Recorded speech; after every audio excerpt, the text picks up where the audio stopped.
Ujambo na karibu ndugu mtazamaji wa MBC TV, nikukaribisha katika idhaa yako ya Kiswahili ya MBC TV katika mji wa Baraka.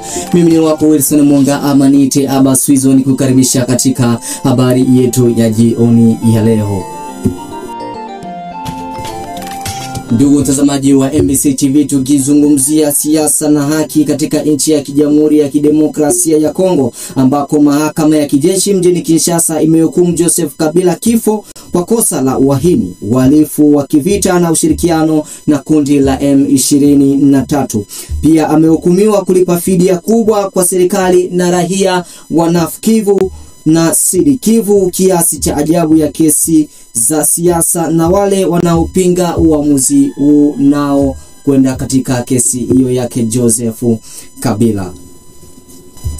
Tukijielekeza katika usalama na mizozo, ndugu mtazamaji wa MBC TV, ambapo kundi la M23 linasababisha machafuko mashariki mwa nchi na tuna taarifa za mauaji ya raia wengi. Tukio la Nyotu na Kivu linahusisha wateka wema waliopata maisha yao kuchukuliwa katika Ijumaa. Makubaliano ya amani kati ya Jamhuri ya Kidemokrasia ya Kongo na Rwanda hayajatimia kabisa kwenye uhalisi wa utekelezaji. Kumbushe ya kuwa kifo cha mtu mmoja kilichotokea katika mji wa Lweba kufariki na ugonjwa wa kipindupindu.